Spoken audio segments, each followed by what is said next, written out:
You don't offend me with horseshit, I don't offend you with facts. Why should they take offense that I don't believe in their God or any other God? And I'd say to them, you know, tell me the reasons why you don't believe in all the other gods, and that's the reason I don't believe in yours. I see some of these religious fundamentalists saying that they've told their 5-year-old children that if they turn out gay, they will burn in hell. That to me is child abuse. Some myths deserve to be broken apart out of respect for the human intellect. That no, when you're writhing on the ground and froth is coming out of your mouth, you're having an epileptic seizure. You have not been invaded by the devil. We got this one figured out, okay? Religion has actually convinced people that there's an invisible man living in the sky who watches everything you do every minute of every day.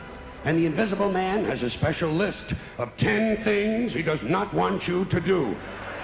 And if you do any of these 10 things, he has a special place full of fire and smoke and burning and torture and anguish where he will send you to live and suffer and burn and choke and scream and cry forever and ever till the end of time. But he loves you. Just because they're offended by someone being gay, it doesn't mean they're right. You know, it's a strange thing that being gay is a choice. No, being gay isn't a choice. You know, I want to go, well, go, you try it then. If it's a choice, have a go. See how much you like it. If you knew nothing about science and you read, say, the Bible, the Old Testament, which in Genesis is an account of nature, that's what that is. And I said to you, give me your description of the natural world based only on this. You would say the world was created in 6 days and that stars are just little points of light, much lesser than the sun. And in fact, they can fall out of the sky, right? Because that's what happens during the Revelation. One of the signs that the second coming is that the stars will fall out of the sky and land on Earth. To even write that means you don't know what those things are. Everybody who tried to make proclamations about the physical universe based on Bible passages got the wrong answer. So what happened was, when science discovers things and you want to stay religious, or you want to continue to believe that the Bible is unerring, what you would do is, you would say, well, let me go back to the Bible and reinterpret it. Then you'd say things like, oh, they didn't really mean that literally, they meant that figuratively. I say, fine, pray for anything you want, pray for anything, but what about the divine plan? Remember that? The divine plan. Long time ago, God made a divine plan, gave it a lot of thought, decided it was a good plan, put it into practice. And for billions and billions of years, the divine plan has been doing just fine. Now you come along and pray for something. Well, suppose the thing you want isn't in God's divine plan. What do you want him to do? Change his plan? Just for you? Doesn't it seem a little arrogant? It's a divine plan. What's the use of being God if every rundown schmuck with a $2 prayer book can come along and fuck up your plan? And here's something else, another problem you might have. Suppose your prayers aren't answered. What do you say? Well, it's God's will. Thy will be done. Fine, but if it's God's will and he's going to do what he wants to anyway, why the fuck bother praying in the first place? Seems like a big waste of time to me. Okay, just think about the Muslims at this moment who are blowing themselves up, okay, convinced that they are agents of God's will.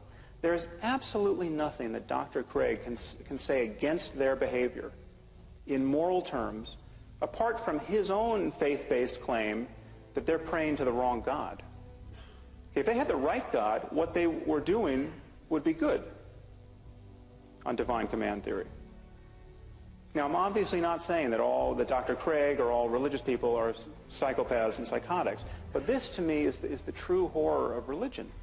Okay, it allows perfectly decent and sane people to believe by the billions what only lunatics could believe on their own. Okay, if you wake up tomorrow morning thinking that saying a few Latin words over your pancakes is going to turn them into the body of Elvis Presley, okay, you have lost your mind.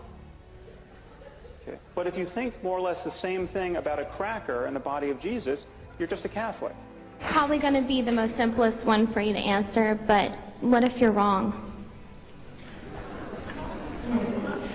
Well, what if I'm wrong? I mean, anybody could be wrong. We could all be wrong about the flying spaghetti monster and the pink unicorn and the flying teapot.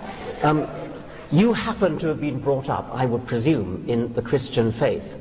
You know what it's like not to believe in a particular faith because you're not a Muslim, you're not a Hindu.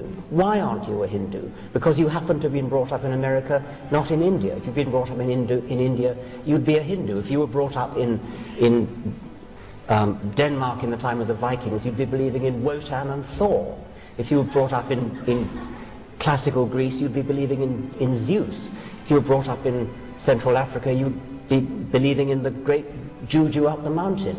I mean, there's no particular reason to pick on the Judeo-Christian God in which by the sheerest accident you happen to have been brought up, and ask me the question, what if I'm wrong? What if you're wrong about the great Juju at the bottom of the sea?